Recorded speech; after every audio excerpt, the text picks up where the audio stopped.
الطبيبة المغربية حنان المسلم في اللحظات الأخيرة قبل مغادرتها قطاع غزة تزرع غصن شجرة زيتون في حديقة المستشفى الأوروبي بجنوب القطاع.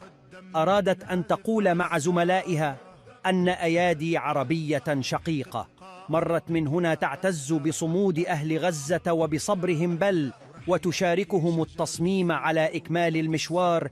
عاشت لأسبوعين مع الفريق الطبي المغربي مرارة ما خلفته الحرب من مآس وعذابات. راح أقول إن زرعنا هنا الأمل وزرعنا الحياة، وإن شاء الله تكبر هالحياة على أشلاء الموت.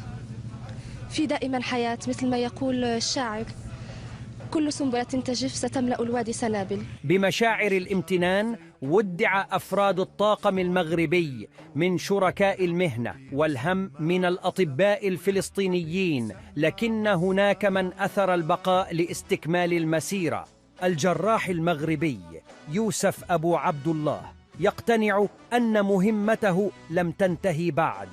إعانة إخواني هنا الجراحين الأطفال، وبالمناسبة هم جراحي أطفال أفذاذ يقومون بدور جبار، وأيضا أحببت هذا الفريق وأحببت أهل فلسطين كلهم، فرأيت أنها فرصة لا تعوض لكي أبقى معهم ولو لمدة أطول. وإلى جانب الدعم المعنوي الذي قدمته الفرق الطبية العربية والدولية التي قصدت غزة خلال الحرب وبعدها، فإنها سجلت أيضاً إنجازات لم تسجل في غزة من قبل على صعيد العمليات الجراحية ونوعيتها. عمليات وفرت على العديد من المرضى معاناة السفر أو انتظاره إلى الخارج للعلاج.